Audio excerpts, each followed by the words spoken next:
The Legend of Sleepy Hollow by Washington Irving. Found among the papers of the late Diedrich Knickerbocker. A pleasing land of drowsy head it was, of dreams that wave before the half-shut eye, and of gay castles in the clouds that pass, forever flushing round a summer sky. Castle of Indolence. In the bosom of one of those spacious coves which indent the eastern shore of the Hudson, at that broad expansion of the river denominated by the ancient Dutch navigators the Tappan Zee, and where they always prudently shortened sail and implored the protection of St. Nicholas when they crossed, there lies a small market town or rural port which by some is called Greensburgh, but which is more generally and properly known by the name of Tarry Town. This name was given, we are told, in former days, by the good housewives of the adjacent country, from the inveterate propensity of their husbands to linger about the village tavern on market days. Be that as it may, I do not vouch for the fact, but merely advert to it, for the sake of being precise and authentic. Not far from this village, perhaps about 2 miles, there is a little valley, or rather lap of land, among high hills, which is one of the quietest places in the whole world. A small brook glides through it, with just murmur enough to lull one to repose, and the occasional whistle of a quail or tapping of a woodpecker is almost the only sound that ever breaks in upon the uniform tranquillity. I recollect that, when a stripling, my first exploit in squirrel shooting was in a grove of tall walnut trees that shades one side of the valley. I had wandered into it at noontime when all nature is peculiarly quiet, and was startled by the roar of my own gun as it broke the Sabbath stillness around, and was prolonged and reverberated by the angry echoes. If ever I should wish for a retreat whither I might steal from the world and its distractions, and dream quietly away the remnant of a troubled life, I know of none more promising than this little valley.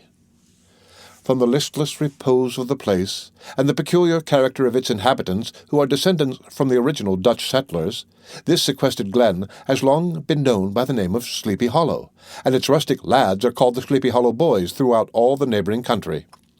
A drowsy, dreamy influence seems to hang over the land, and to pervade the very atmosphere. Some say that the place was bewitched by a high German doctor during the early days of the settlement. Others, that an old Indian chief, the prophet or wizard of his tribe, held his powwows there before the country was discovered by Master Hendrik Hudson. Certain it is, the place still continues under the sway of some witching power that holds a spell over the minds of the good people, causing them to walk in a continual reverie. They are given to all kinds of marvelous beliefs, are subject to trances and visions, and frequently see strange sights and hear music and voices in the air. The whole neighborhood abounds with local tales, haunted spots, and twilight superstitions. Stars shoot and meteors glare oftener across the valley than in any other part of the country, and the nightmare, with her whole ninefold, seems to make it the favorite scene of her gambols. The dominant spirit, however, that haunts this enchanted region, and seems to be commander-in-chief of all the powers of the air, is the apparition of a figure on horseback without a head. It is said by some to be the ghost of a Hessian trooper, whose head had been carried away by a cannonball in some nameless battle during the Revolutionary War, and who is ever and anon seen by the country folk hurrying along in the gloom of night, as if on the wings of the wind. His haunts are not confined to the valley, but extend at times to the adjacent roads, and especially to the vicinity of a church at no great distance. Indeed, certain of the most authentic historians of those parts, who have been careful in collecting and collating the floating facts concerning this spectre, allege that the body of the trooper, having been buried in the churchyard, the ghost rides forth to the scene of battle in nightly quest of his head, and that the rushing speed with which he sometimes passes along the hollow like a midnight blast is owing to his being belated and in a hurry to get back to the churchyard before daybreak. Such is the general purport of this legendary superstition, which has furnished materials for many a wild story in that region of shadows, and the spectre is known at all the country firesides by the name of the Headless Horseman of Sleepy Hollow. It is remarkable that the visionary propensity I have mentioned is not confined to the native inhabitants of the valley, but is unconsciously imbibed by every one who resides there for a time. However wide awake they may have been before they entered that sleepy region, they are sure in a little time to inhale the witching influence of the air, and begin to grow imaginative, to dream dreams and see apparitions. I mention this peaceful spot with all possible laud, for it is in such little retired Dutch valleys, found here and there embosomed in the great state of New York, that population, manners, and customs remain fixed, while the great torrent of migration and improvement, which is making such incessant changes in other parts of this restless country, sweeps by them unobserved. They are like those little nooks of still water which border a rapid stream, where we may see the straw and bubble riding quietly at anchor, or slowly revolving in their mimic harbour, undisturbed by the rush of the passing current. Though many years have elapsed since I trod the drowsy shades of Sleepy Hollow, yet I question whether I should not still find the same trees and the same families vegetating in its sheltered bosom. In this byplace of nature there abode, in a remote period of American history, that is to say, some 30 years since, a worthy wight of the name of Ichabod Crane, who sojourned, or, as he expressed it, tarried in Sleepy Hollow for the purpose of instructing the children of the vicinity. He was a native of Connecticut, a state which supplies the Union with pioneers for the mind as well as for the forest, and sends forth yearly its legions of frontier woodmen and country schoolmasters. The cognomen of Crane was not inapplicable to his person. He was tall, but exceedingly lank, with narrow shoulders, long arms and legs, hands that dangled a mile out of his sleeves, feet that might have served for shovels, and his whole frame most loosely hung together. His head was small and flat at top, with huge ears, large green glassy eyes, and a long snipe nose, so that it looked like a weathercock perched upon his spindle neck to tell which way the wind blew. To see him striding along the profile of a hill on a windy day, with his clothes bagging and fluttering about him, one might have mistaken him for the genius of famine descending upon the earth, or some scarecrow eloped from a cornfield. His schoolhouse was a low building of one large room, rudely constructed of logs, the windows partly glazed and partly patched with leaves of old copybooks. It was most ingeniously secured at vacant hours by a withe twisted in the handle of the door, and stakes set against the window shutters, so that though a thief might get in with perfect ease, he would find some embarrassment in getting out, an idea most probably borrowed by the architect, Joost van Houten, from the mystery of an eel-pot. The schoolhouse stood in a rather lonely but pleasant situation, just at the foot of a woody hill, with a brook running close by, and a formidable birch tree growing at one end of it. From hence the low murmur of his pupils' voices, conning over their lessons, might be heard in a drowsy summer's day, like the hum of a beehive, interrupted now and then by the authoritative voice of the master, in the tone of menace or command, or, peradventure, by the appalling sound of the birch, as he urged some tardy loiterer along the flowery path of knowledge. Truth to say, he was a conscientious man, and ever bore in mind the golden maxim, spare the rod, and spoil the child. Ichabod Crane's scholars certainly were not spoiled. I would not have it imagined, however, that he was one of those cruel potentates of the school who joy in the smart of their subjects. On the contrary, he administered justice with discrimination rather than severity, taking the burden off the backs of the weak and laying it on those of the strong. Your mere puny stripling, that winced at the least flourish of the rod, was passed by with indulgence, but the claims of justice were satisfied by inflicting a double portion on some little tough, wrong-headed, broad-skirted Dutch urchin who sulked and swelled and grew dogged and sullen beneath the birch. All this he called doing his duty by their parents, and he never inflicted a chastisement without following it by the assurance, so consolatory to the smarting urchin, that he would remember it, and thank him for it the longest day he had to live. When school hours were over, he was even the companion and playmate of the larger boys, and on holiday afternoons would convoy some of the smaller ones home, who happened to have pretty sisters, or good housewives for mothers, noted for the comforts of the cupboard. Indeed, it behooved him to keep on good terms with his pupils. The revenue arising from his school was small, and would have been scarcely sufficient to furnish him with daily bread, for he was a huge feeder, and, though lank, had the dilating powers of an anaconda. But to help out his maintenance, he was, according to country custom in those parts, boarded and lodged at the houses of the farmers whose children he instructed. With these he lived successively a week at a time, thus going the rounds of the neighborhood with all his worldly effects tied up in a cotton handkerchief.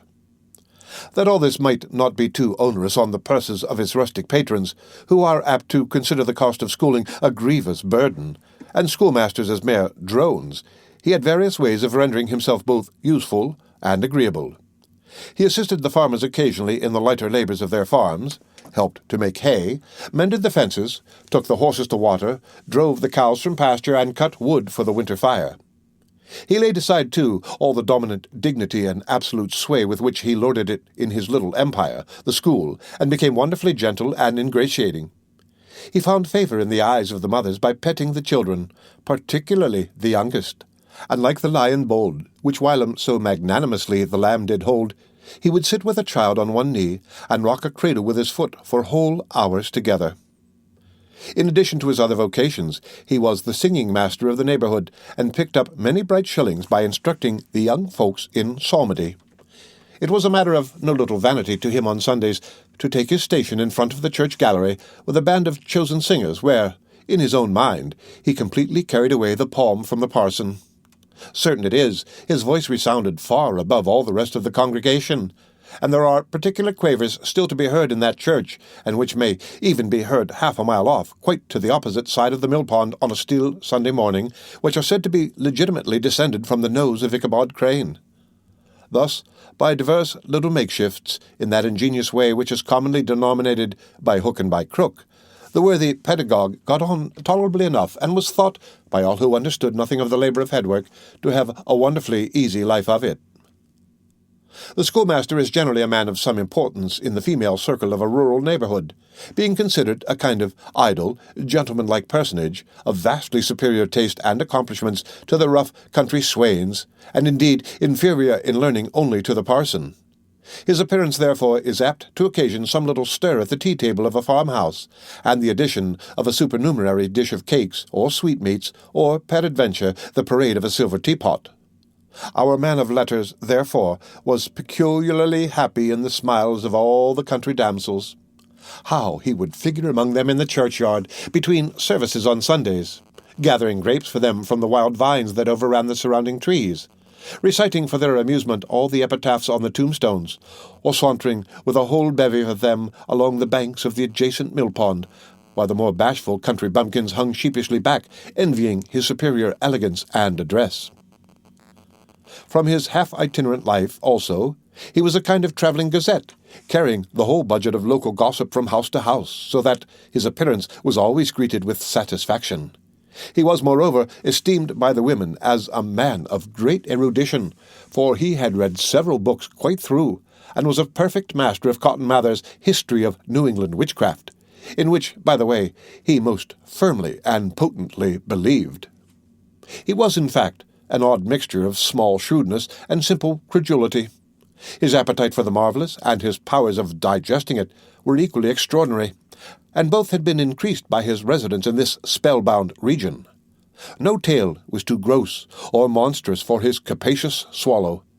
It was often his delight, after his school was dismissed in the afternoon, to stretch himself on the rich bed of clover bordering the little brook that whimpered by the schoolhouse, and there con over old Mather's direful tales, until the gathering dusk of evening made the printed page a mere mist before his eyes. Then, as he wended his way by swamp and stream and awful woodland to the farmhouse where he happened to be quartered, every sound of nature at that witching hour fluttered his excited imagination. The moan of the whippoorwill from the hillside, the boding cry of the tree-toad, that harbinger of storm, the dreary hooting of the screech-owl, or the sudden rustling in the thicket of birds frightened from their roost. The fireflies, too, which sparkled most vividly in the darkest places, now and then startled him, as one of uncommon brightness would stream across his path, and if, by chance, a huge blockhead of a beetle came winging his blundering flight against him, the poor varlet was ready to give up the ghost with the idea that he was struck with a witch's token. His only resource on such occasions, either to drown thought or drive away evil spirits, was to sing psalm tunes, and the good people of Sleepy Hollow, as they sat by their doors of an evening, were often filled with awe at hearing his nasal melody, in linked sweetness long drawn out, floating from the distant hill or along the dusky road. Another of his sources of fearful pleasure was to pass long winter evenings with the old Dutch wives, as they sat spinning by the fire, with a row of apples roasting and spluttering along the hearth, and listen to their marvellous tales of ghosts and goblins, and haunted fields and haunted brooks, and haunted bridges and haunted houses, and particularly of the headless horseman, or galloping Hessian of the hollow, as they sometimes called him. He would delight them equally by his anecdotes of witchcraft, and of the direful omens and portentous sights and sounds in the air which prevailed in the earlier times of Connecticut, and would frighten them woefully with speculations upon comets and shooting stars, and with the alarming fact that the world did absolutely turn round, and that they were, half the time, topsy-turvy. But if there was a pleasure in all this, while snugly cuddling in the chimney-corner of a chamber that was all of a ruddy glow from the crackling wood fire, and where, of course, no spectre dared to show its face, it was dearly purchased by the terrors of his subsequent walk homewards. What fearful shapes and shadows beset his path amidst the dim and ghastly glare of a snowy night! With what wistful look did he eye every trembling ray of light streaming across the waste fields from some distant window! How often was he appalled by some shrub covered with snow which, like a sheeted spectre, beset his very path! How often did he shrink with curdling awe at the sound of his own steps on the frosty crust beneath his feet, and dread to look over his shoulder, lest he should behold some uncouth being tramping close behind him! And how often was he thrown into complete dismay by some rushing blast howling among the trees, in the idea that it was the galloping Hessian on one of his nightly scourings! All these, however, were mere terrors of the night, phantoms of the mind that walk in darkness, and though he had seen many spectres in his time, and been more than once beset by Satan in divers shapes, in his lonely perambulations, yet daylight put an end to all these evils, and he would have passed a pleasant life of it, in despite of the devil and all his works, if his path had not been crossed by a being that causes more perplexity to mortal man than ghosts, goblins, and the whole races of witches put together, and that was a woman. Among the musical disciples who assembled one evening in each week to receive his instructions in psalmody was Katrina van Tassel, the daughter and only child of a substantial Dutch farmer. She was a blooming lass of fresh 18, plump as a partridge, ripe and melting and rosy-cheeked as one of her father's peaches, and universally famed not merely for her beauty, but her vast expectations. She was withal a little of a coquette, as might be perceived even in her dress, which was a mixture of ancient and modern fashions, as most suited to set off her charms. She wore the ornaments of pure yellow gold, which her great-great-grandmother had brought over from Saardam, the tempting stomacher of the olden time, and withal a provokingly short petticoat to display the prettiest foot and ankle in the country round. Ichabod Crane had a soft and foolish heart towards the sex, and it is not to be wondered at that so tempting a morsel soon found favour in his eyes, more especially after he had visited her in her paternal mansion. Old Baltus van Tassel was a perfect picture of a thriving, contented, liberal-hearted farmer. He seldom, it is true, sent either his eyes or his thoughts beyond the boundaries of his own farm, but within those everything was snug, happy, and well-conditioned. He was satisfied with his wealth, but not proud of it, and piqued himself upon the hearty abundance rather than the style in which he lived. His stronghold was situated on the banks of the Hudson, in one of those green, sheltered, fertile nooks in which the Dutch farmers are so fond of nestling. A great elm tree spread its broad branches over it, at the foot of which bubbled up a spring of the softest and sweetest water in a little well formed of a barrel, and then stole sparklingly away through the grass to a neighbouring brook that babbled along among alders and dwarf willows. Hard by the farmhouse was a vast barn that might have served for a church, every window and crevice of which seemed bursting forth with the treasures of the farm. The flail was busily resounding within it from morning to night. Swallows and martins skimmed twittering about the eaves, and rows of pigeons, some with one eye turned up, as if watching the weather, some with their heads under their wings, or buried in their bosoms, and others swelling and cooing and bowing about their dames, were enjoying the sunshine on the roof. Sleek, unwieldy porkers were grunting in the repose and abundance of their pens, from whence sallied forth now and then troops of sucking pigs, as if to snuff the air. A stately squadron of snowy geese were riding in an adjoining pond, convoying whole fleets of ducks. Regiments of turkeys were gobbling through the farmyard, and guinea fowls fretting about it like ill-tempered housewives with their peevish, discontented cry. Before the barn door strutted the gallant cock, that pattern of a husband, a warrior, and a fine gentleman, clapping his burnished wings and crowing in the pride and gladness of his heart, sometimes tearing up the earth with his feet, and then generously calling his ever-hungry family of wives and children to enjoy the rich morsel which he had discovered. The pedagogue's mouth watered as he looked upon this sumptuous promise of luxurious winter fare. In his devouring mind's eye, he pictured to himself every roasting pig running about with a pudding in his belly and an apple in his mouth. The pigeons were snugly put to bed in a comfortable pie, and tucked in with a coverlet of crust. The geese were swimming in their own gravy, and the ducks pairing cosily in dishes like snug married couples with a decent competency of onion sauce. In the porkers he saw carved out the future sleek side of bacon, and juicy relishing ham, not a turkey, but he beheld daintily trussed up, with its gizzard under its wing, and peradventure a necklace of savoury sausages. And even bright Chanticleer himself lay sprawling on his back, in a side dish with uplifted claws, as if craving that quarter which his chivalrous spirit disdained to ask while living. As the enraptured Ichabod fancied all this, and as he rolled his great green eyes over the fat meadowlands, the rich fields of wheat, of rye, of buckwheat, and Indian corn, and the orchards burdened with ruddy fruit which surrounded the warm tenement of Van Tassel, his heart yearned after the damsel who was to inherit these domains, and his imagination expanded with the idea how they might be readily turned into cash, and the money invested in immense tracts of wild land and shingle palaces in the wilderness. Nay, his busy fancy already realized his hopes, and presented to him the blooming Katrina with a whole family of children, mounted on top of a wagon loaded with household of trumpery, with pots and kettles dangling beneath, and he beheld himself bestriding a pacing mare with a colt at her heels, setting out for Kentucky, Tennessee, or the Lord knows where. When he entered the house, the conquest of his heart was complete. It was one of those spacious farmhouses with high ridged but lowly sloping roofs, built in the style handed down from the first Dutch settlers, the low projecting eaves forming a piazza along the front, capable of being closed up in bad weather. Under this were hung flails, harness, various utensils of husbandry, and nets for fishing in the neighbouring river. Benches were built along the sides for summer use, and a great spinning wheel at one end and a churn at the other showed the various uses to which this important porch might be devoted.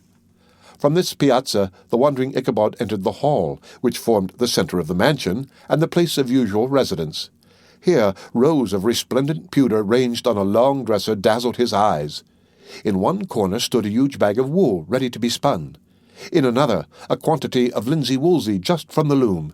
Ears of Indian corn and strings of dried apples and peaches hung in gay festoons along the walls, mingled with the god of red peppers, and a door left ajar gave him a peep into the best parlour, where the claw-footed chairs and dark mahogany tables shone like mirrors. Andirons, with their accompanying shovels and tongs, glistened from their covert of asparagus tops. Mock oranges and conch shells decorated the mantelpiece. Strings of various coloured bird eggs were suspended above it.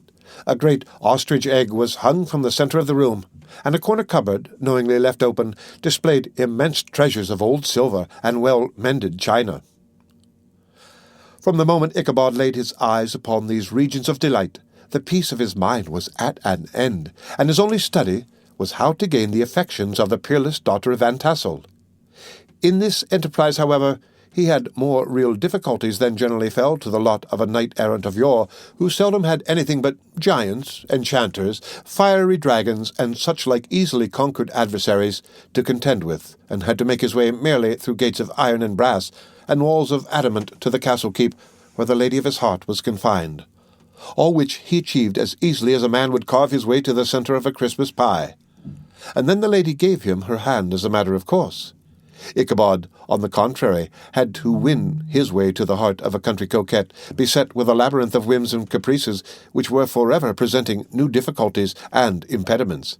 And he had to encounter a host of fearful adversaries of real flesh and blood, the numerous rustic admirers who beset every portal to her heart, keeping a watchful and angry eye upon each other, but ready to fly out in the common cause against any new competitor. Among these, the most formidable was a burly, roaring, roistering blade of the name of Abraham, or, according to the Dutch abbreviation, Brom van Brunt, the hero of the country round, which rang with his feats of strength and hardihood. He was broad-shouldered and double-jointed, with short, curly black hair, and a bluff but not unpleasant countenance, having a mingled air of fun and arrogance. From his Herculean frame and great powers of limb, he had received the nickname of Brom Bones, by which he was universally known. He was famed for great knowledge and skill in horsemanship, being as dexterous on horseback as a Tartar. He was foremost at all races and cockfights, and with the ascendancy which bodily strength always acquires in rustic life, was the umpire in all disputes, setting his hat on one side, and giving his decisions with an air and tone that admitted of no gainsay or appeal. He was always ready for either a fight or a frolic, but had more mischief than ill will in his composition, and with all his overbearing roughness, there was a strong dash of waggish good humour at bottom. He had 3 or 4 boon companions who regarded him as their model, and at the head of whom he scoured the country, attending every scene of feud or merriment for miles around. In cold weather he was distinguished by a fair cap surmounted with a flaunting fox's tail, and when the folks at a country gathering descried this well-known crest at a distance, whisking about among a squad of hard riders, they always stood by for a squall. Sometimes his crew would be heard dashing along past the farmhouses at midnight, with whoop and halloo like a troop of Don Cossacks, and the old dames, startled out of their sleep, would listen for a moment till the hurry-scurry had clattered by, and then exclaim, "Aye, there goes Brom Bones and his gang." The neighbours looked upon him with a mixture of awe, admiration, and goodwill, and when any madcap prank or rustic brawl occurred in the vicinity, always shook their heads and warranted Brom Bones was at the bottom of it. This rantipole hero had for some time singled out the blooming Katrina for the object of his uncouth gallantries, and though his amorous toyings were something like the gentle caresses and endearments of a bear, yet it was whispered that she did not altogether discourage his hopes. Certain it is, his advances were signals for rival candidates to retire, who felt no inclination to cross a lion in his amours, insomuch that when his horse was seen tied to Van Tassel's paling on a Sunday night, a sure sign that his master was courting, or, as it is termed, sparking within, all other suitors passed by in despair, and carried the war into other quarters. Such was the formidable rival with whom Ichabod Crane had to contend, and considering all things, a stouter man than he would have shrunk from the competition, and a wiser man would have despaired. He had, however, a happy mixture of pliability and perseverance in his nature. He was in form and spirit like a supplejack, yielding but tough. Though he bent, he never broke, and though he bowed beneath the slightest pressure, yet, the moment it was away, jerk, he was as erect and carried his head as high as ever. To have taken the field openly against his rival would have been madness, for he was not a man to be thwarted in his amours, any more than that stormy lover Achilles. Ichabod, therefore, made his advances in a quiet and gently insinuating manner. Under cover of his character of singing master, he made frequent visits at the farmhouse. Not that he had anything to apprehend from the meddlesome interference of parents, which is so often a stumbling block in the path of lovers. Bolt Van Tassel was an easy, indulgent soul. He loved his daughter better even than his pipe, and, like a reasonable man and an excellent father, let her have her way in everything. His notable little wife, too, had enough to do to attend to her housekeeping and manage her poultry, for, as she sagely observed, ducks and geese are foolish things and must be looked after, but girls can take care of themselves. Thus, while the busy dame bustled about the house, or plied her spinning-wheel at one end of the piazza, the honest Bolt would sit smoking his evening pipe at the other, watching the achievements of a little wooden warrior, who, armed with a sword in each hand, was most valiantly fighting the wind on the pinnacle of the barn. In the meantime, Ichabod would carry on his suit with the daughter by the side of the spring under the great elm, or sauntering along in the twilight, that hour so favourable to the lover's eloquence.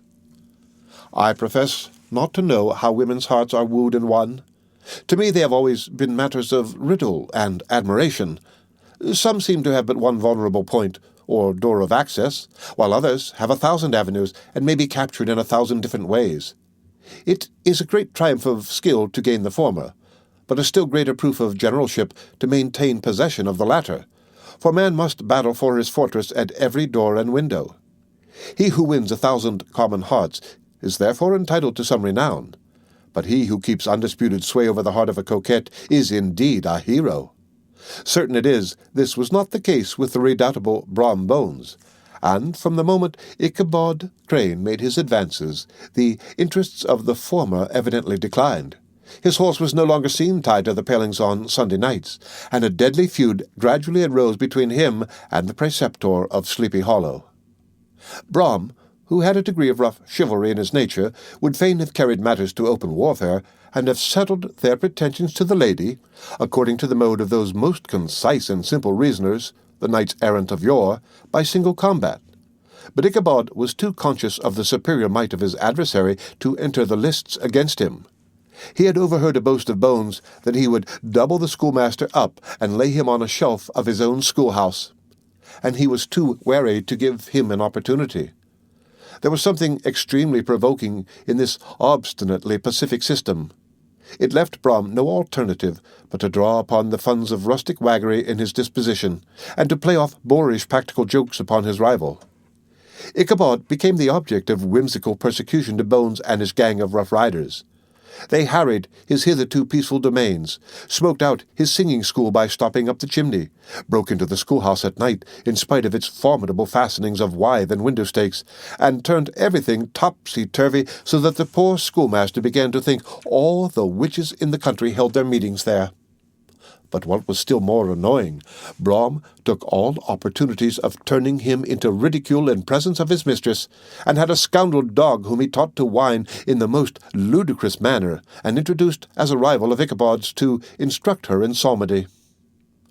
In this way, matters went on for some time without producing any material effect on the relative situations of the contending powers.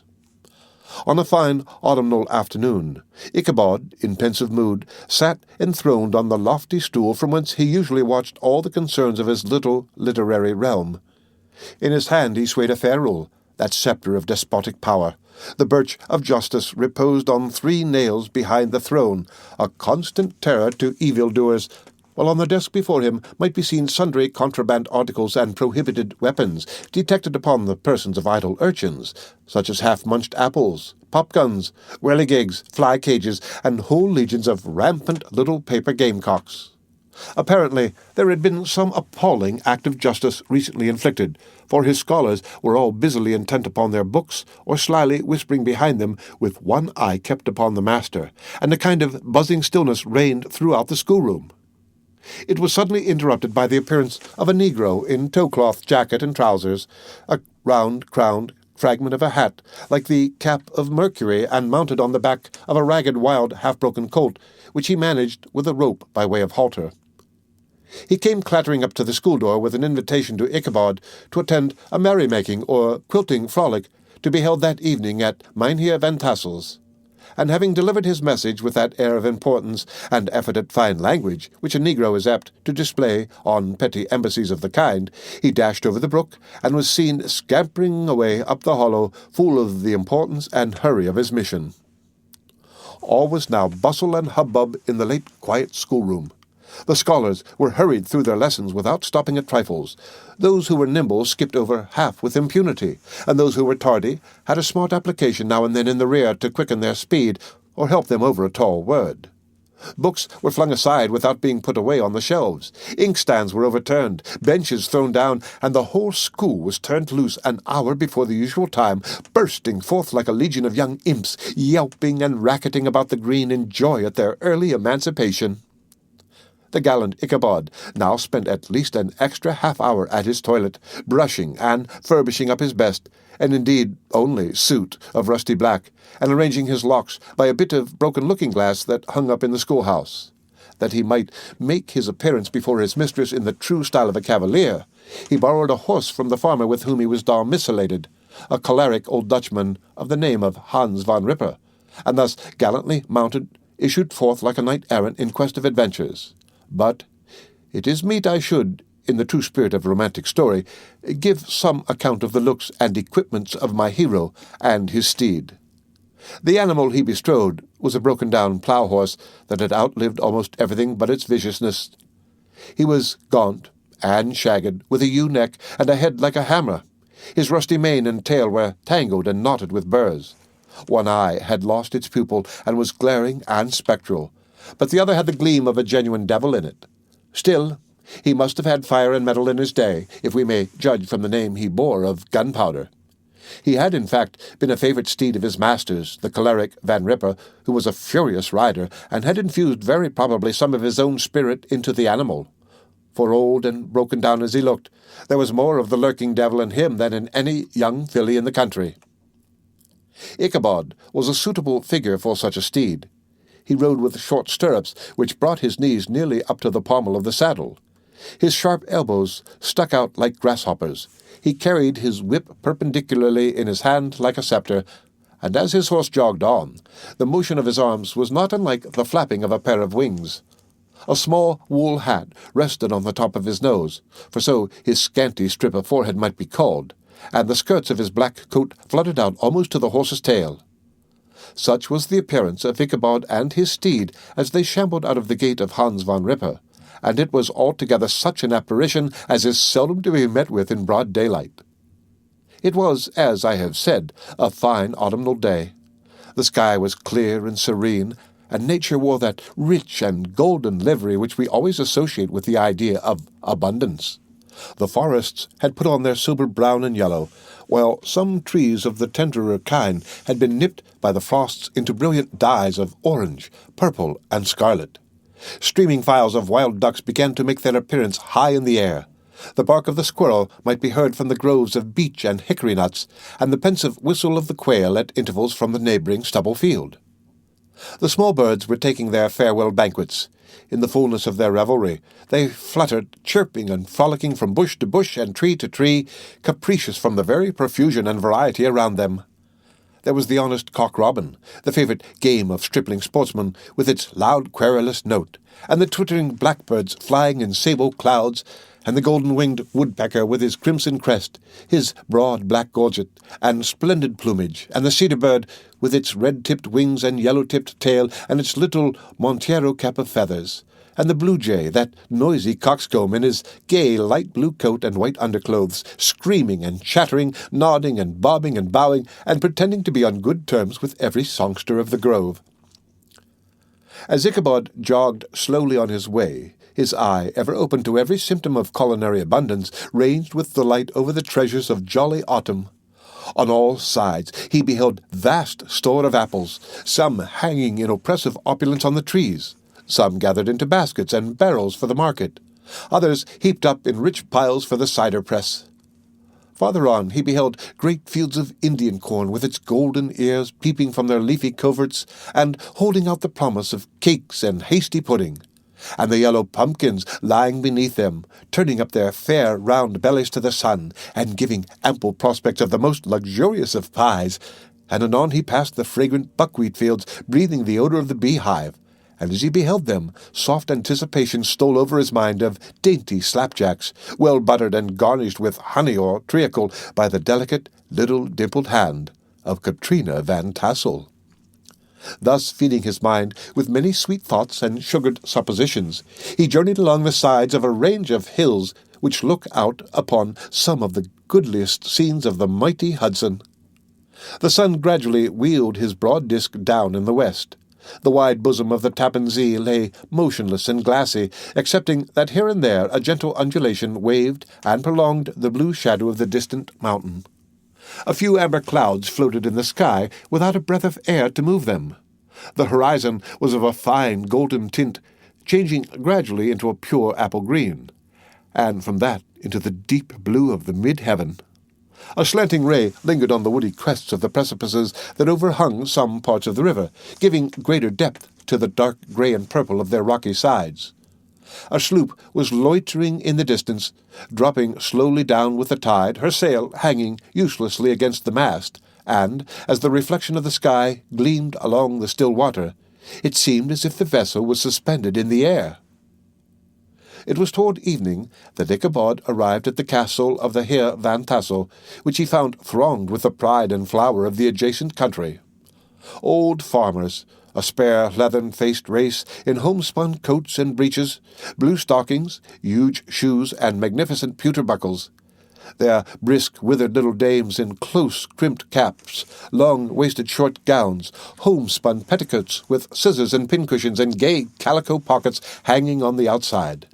buxom lasses almost as antiquated as their mothers, excepting where a straw hat, a fine ribbon, or perhaps a white frock gave symptoms of city innovation. The sons in short square-skirted coats with rows of stupendous brass buttons, and their hair generally queued in the fashion of the times, especially if they could procure an eel-skin for the purpose, it being esteemed throughout the country as a potent nourisher and strengthener of the hair.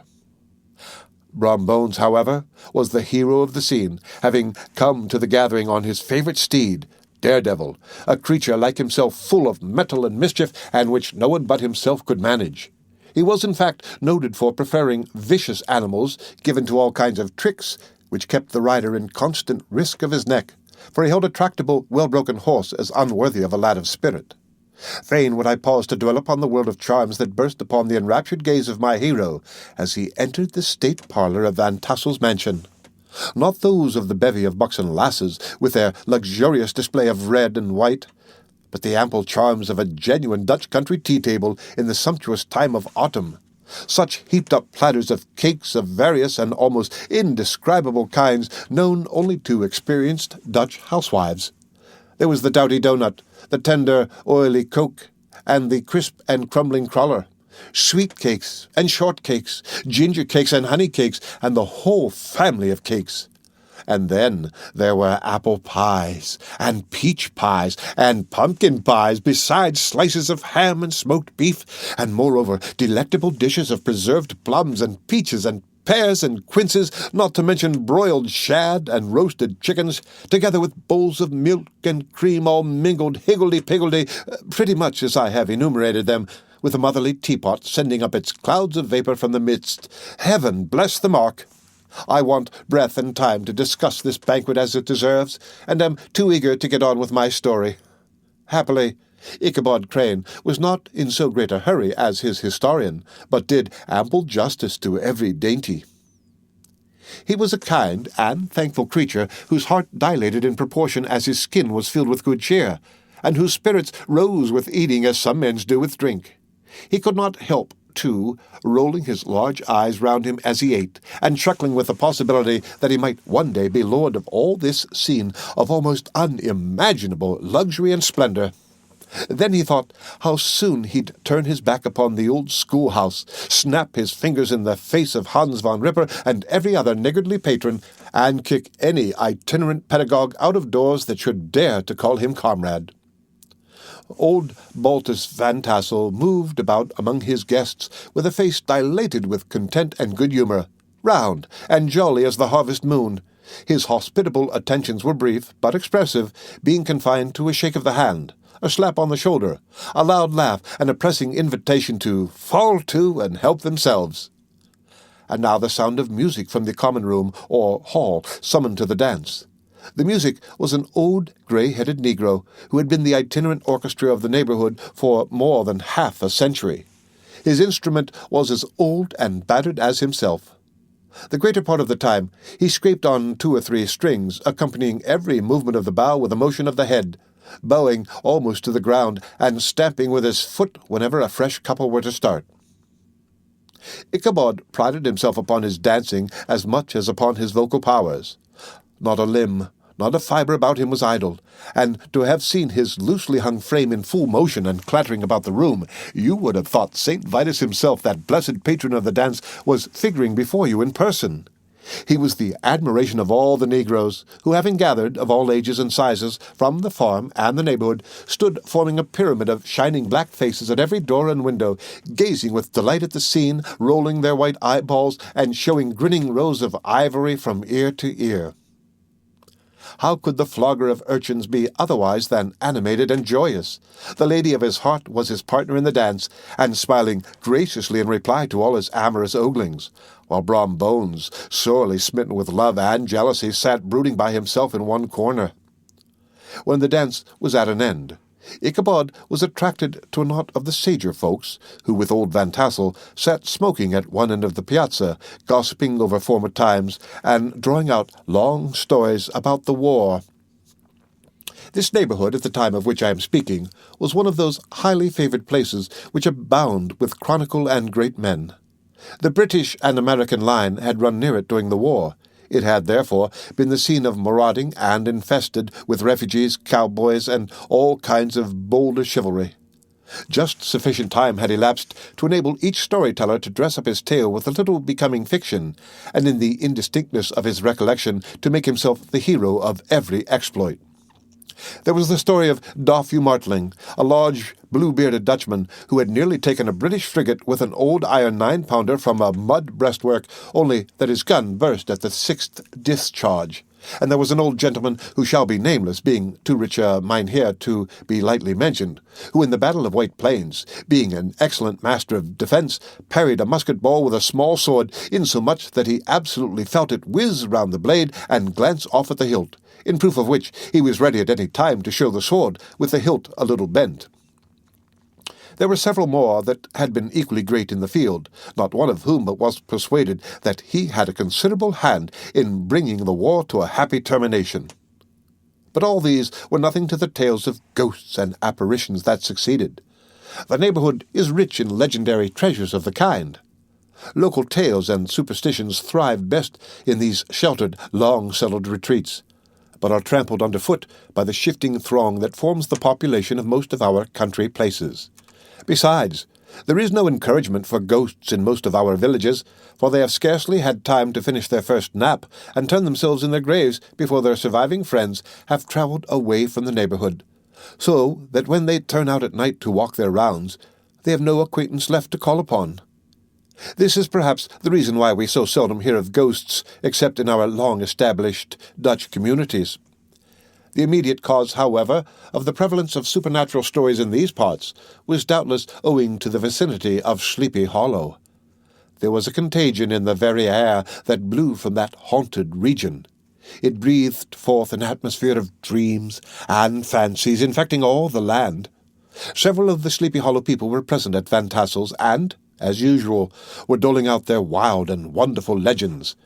Many dismal tales were told about funeral trains, and mourning cries, and wailings heard and seen about the great tree where the unfortunate Major Andre was taken, and which stood in the neighbourhood.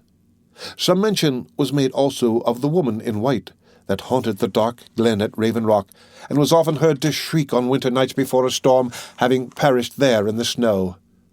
The chief part of the stories, however, turned upon the favourite spectre of Sleepy Hollow, the headless horseman, who had been heard several times of late patrolling the country, and, it was said, tethered his horse nightly among the graves in the churchyard. The sequestered situation of this church seemed always to have made it a favourite haunt of troubled spirits. It stands on a knoll surrounded by locust trees, and lofty elms from among which its descent, whitewashed walls, shine modestly forth, like Christian purity beaming through the shades of retirement. A gentle slope descends from it to a silver sheet of water bordered by high trees between which peeps may be caught at the blue hills of the Hudson. To look upon its grass-grown yard, where the sunbeams seem to sleep so quietly, one would think that there at least the dead might rest in peace. On one side of the church extends a wide woody dell, along which raves a large brook among broken rocks and trunks of fallen trees. Over a deep black part of the stream, not far from the church, was formerly thrown a wooden bridge. The road that led to it, and the bridge itself, were thickly shaded by overhanging trees which cast a gloom about it, even in the daytime, but occasioned a fearful darkness at night. Such was one of the favourite haunts of the headless horseman, and the place where he was most frequently encountered. The tale was told of old Brouwer, a most heretical disbeliever in ghosts, how he met the horseman returning from his foray into Sleepy Hollow, and was obliged to get up behind him, how they galloped over bush and brake, over hill and swamp, until they reached the bridge, when the horseman suddenly turned into a skeleton, threw old Brewer into the cook, and sprang away over the treetops with a clap of thunder. This story was immediately matched by a thrice marvellous adventure of Brom Bones, who made light of the galloping Hessian as an arrant jockey. He affirmed that on returning one night from the neighbouring village of Sing Sing, he had been overtaken by this midnight trooper, that he had offered to race with him for a bowl of punch, and should have won it, too, for Daredevil beat the goblin horse all hollow. But just as they came to the church bridge, the Hessian bolted and vanished in a flash of fire. All these tales, told in that drowsy undertone with which men talk in the dark, the countenances of the listeners only now and then receiving a casual gleam from the glare of a pipe, sank deep in the mind of Ichabod. He repaid them in kind with large extracts from his invaluable author Cotton Mather, and added many marvellous events that had taken place in his native state of Connecticut, and fearful sights which he had seen in his nightly walks about Sleepy Hollow. The revel now gradually broke up. The old farmers gathered together their families and their wagons, and were heard for some time rattling along the hollow roads and over the distant hills. Some of the damsels mounted on pillions behind their favourite swains, and their light-hearted laughter, mingling with the clatter of hoofs, echoed along the silent woodlands, sounding fainter and fainter, until they gradually died away. And the late scene of noise and frolic was all silent and deserted. Ichabod only lingered behind, according to the custom of country lovers, to have a tete-a-tete with the heiress, fully convinced that he was now on the high road to success. What passed at this interview I will not pretend to say, for, in fact, I do not know. Something, however, I fear me, must have gone wrong, for he certainly sallied forth after no very great interval, with an air quite desolate and chapfallen.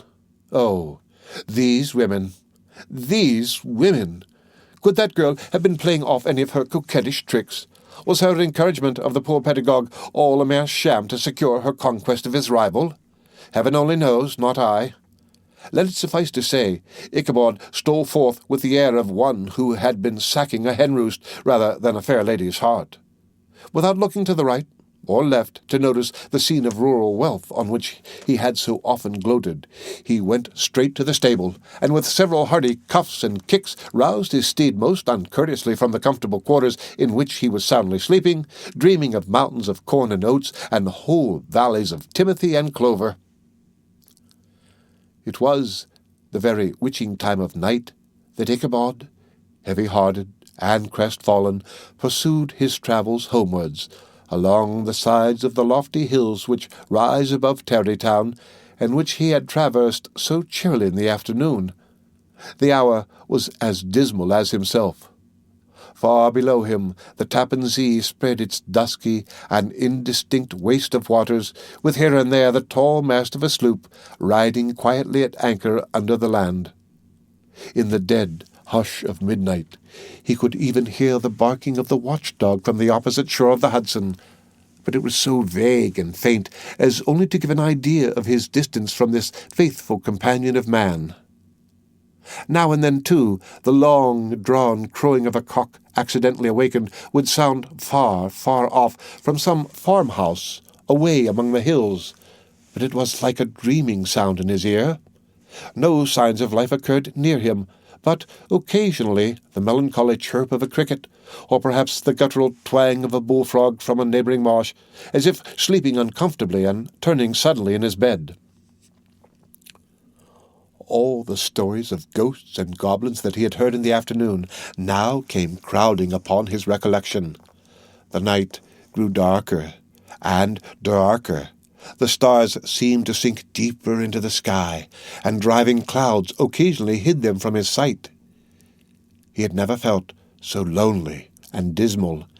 He was, moreover, approaching the very place where many of the scenes of the ghost stories had been laid.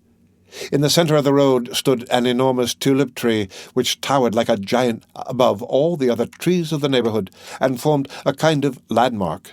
Its limbs were gnarled and fantastic, large enough to form trunks for ordinary trees, twisting down almost to the earth and rising again into the air.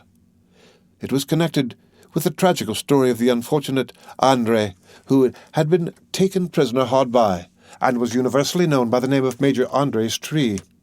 The common people regarded it with a mixture of respect and superstition, partly out of sympathy for the fate of its ill-starred namesake, and partly from the tales of strange sights and doleful lamentations told concerning it.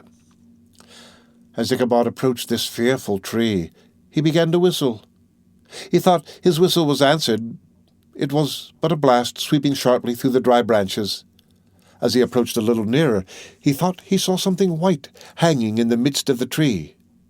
He paused and ceased whistling, but, on looking more narrowly, perceived that it was a place where the tree had been scathed by lightning, and the white wood laid bare. Suddenly he heard a groan.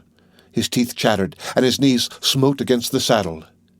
It was but the rubbing of one huge bough upon another, as they were swayed about by the breeze. He passed the tree in safety, but new perils lay before him. About 200 yards from the tree, a small brook crossed the road and ran into a marshy and thickly wooded glen known by the name of Wily Swamp.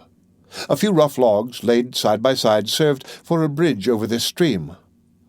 On that side of the road, where the brook entered the wood, a group of oaks and chestnuts matted thick with wild grapevines threw a cavernous gloom over it.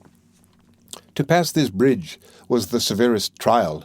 It was at this identical spot that the unfortunate Andre was captured, and under the covert of those chestnuts and vines were the sturdy human concealed who surprised him. This has ever since been considered a haunted stream, and fearful are the feelings of the schoolboy who has to pass it alone after dark. As he approached the stream, his heart began to thump. He summoned up, however, all his resolution, gave his horse half a score of kicks in the ribs, and attempted to dash briskly across the bridge.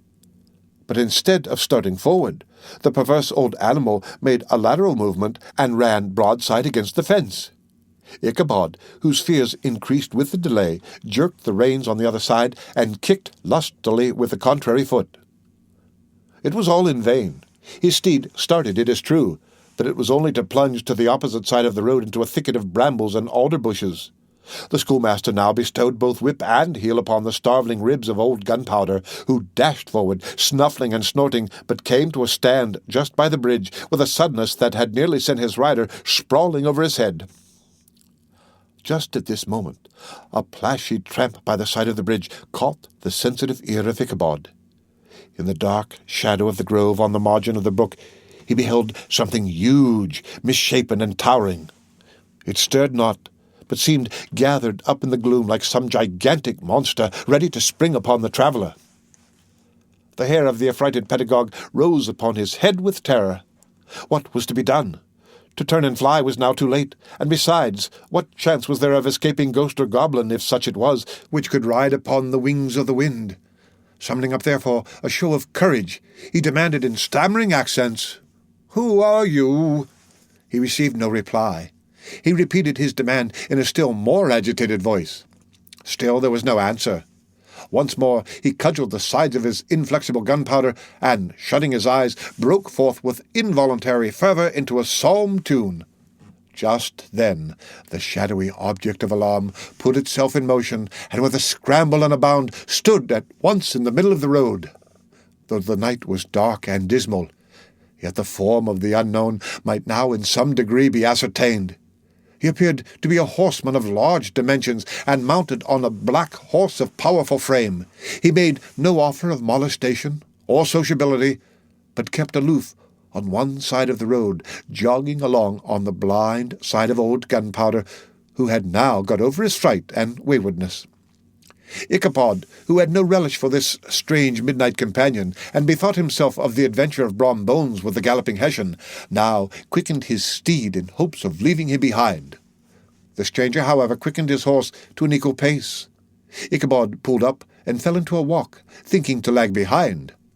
The other did the same. His heart began to sink within him. He endeavoured to resume his psalm tune, but his parched tongue clove to the roof of his mouth, and he could not utter a stave. There was something in the moody and dogged silence of this pertinacious companion that was mysterious and appalling. It was soon fearfully accounted for. On mounting a rising ground which brought the figure of his fellow traveller in relief against the sky, gigantic in height and muffled in a cloak, Ichabod was horror-struck on perceiving that he was headless. But his horror was still more increased on observing that the head, which should have rested on his shoulders, was carried before him on the pommel of his saddle. His terror rose to desperation. He rained a shower of kicks and blows upon Gunpowder, hoping by a sudden movement to give his companion the slip. But the spectre started full jump with him. Away then they dashed, through thick and thin, stones flying and sparks flashing at every bound. Ichabod's flimsy garments fluttered in the air as he stretched his long, lank body away over his horse's head in the eagerness of his flight.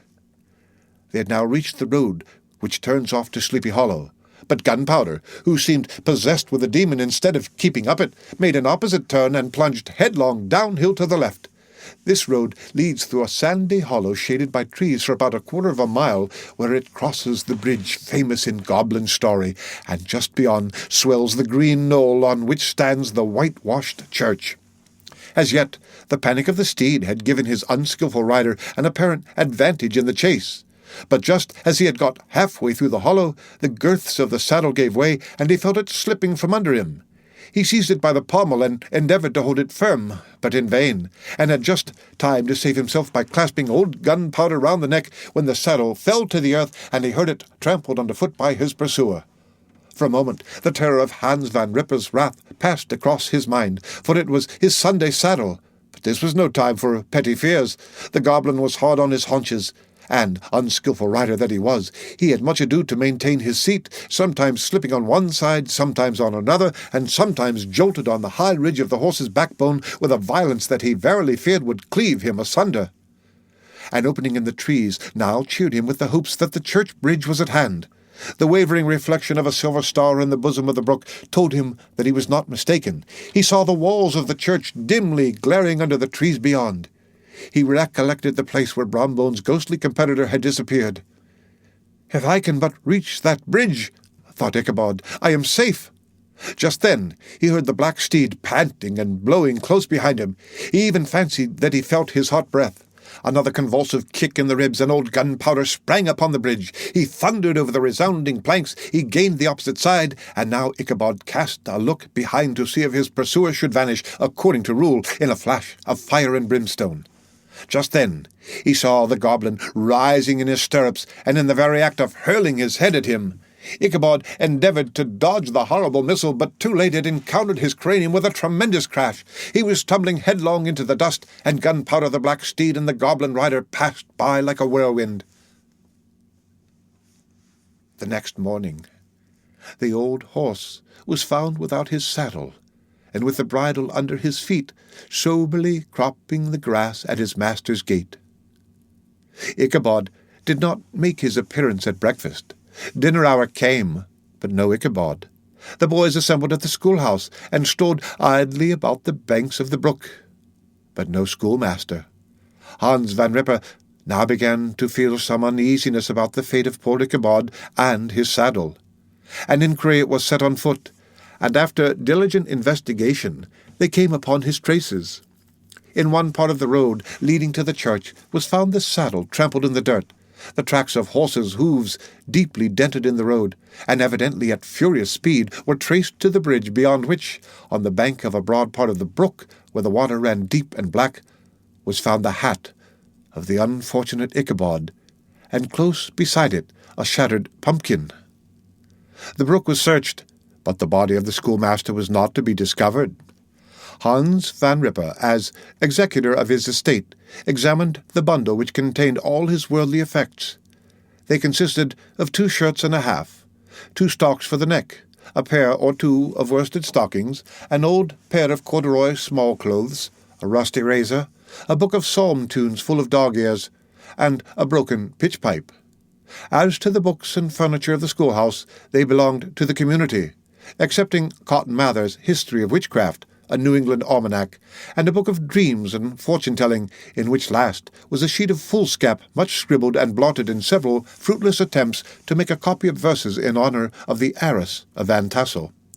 These magic books and the poetic scrawl were forthwith consigned to the flames by Hans Van Ripper, who from that time forward determined to send his children no more to school, observing that he never knew any good come of this same reading and writing.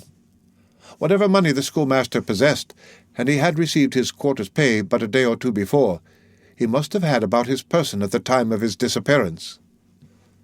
The mysterious event caused much speculation at the church on the following Sunday. Knots of gazers and gossips were collected in the churchyard, at the bridge, and at the spot where the hat and pumpkin had been found. The stories of Brower, of Bones, and a whole budget of others were called to mind, and when they had diligently considered them all, and compared them with the symptoms of the present case, they shook their heads and came to the conclusion that Ichabod had been carried off by the galloping Hessian. As he was a bachelor and in nobody's debt, Nobody troubled his head any more about him. The school was removed to a different quarter of the hollow, and another pedagogue reigned in his stead. It is true, an old farmer who had been down to New York on a visit several years after, and from whom this account of the ghostly adventure was received, brought home the intelligence that Ichabod Crane was still alive, that he had left the neighbourhood partly through fear of the goblin and Hans von Ripper, and partly in mortification at having been suddenly dismissed by the heiress, that he had changed his quarters to a distant part of the country, had kept school and studied law at the same time, had been admitted to the bar, turned politician, electioneered, written for the newspapers, and finally had been made a justice of the 10-pound court. Brombones, too, who shortly after his rival's disappearance conducted the blooming Katrina in triumph to the altar, was observed to look exceedingly knowing whenever the story of Ichabod was related, and always burst into a hearty laugh at the mention of the pumpkin, which led some to suspect that he knew more about the matter than he chose to tell. The old country wives, however, who are the best judges of these matters, maintain to this day that Ichabod was spirited away by supernatural means, and it is a favourite story often told about the neighbourhood round the winter evening fire. The bridge became more than ever an object of superstitious awe, and that may be the reason why the road has been altered of late years, so as to approach the church by the border of the mill pond. The schoolhouse, being deserted, soon fell to decay, and was reported to be haunted by the ghost of the unfortunate pedagogue, and the ploughboy, loitering homeward of a still summer evening, has often fancied his voice at a distance, chanting a melancholy psalm tune among the tranquil solitudes of Sleepy Hollow. The End of The Legend of Sleepy Hollow by Washington Irving. Read by Rick Kistner for Lit2Go on the web at fcit.usf.edu.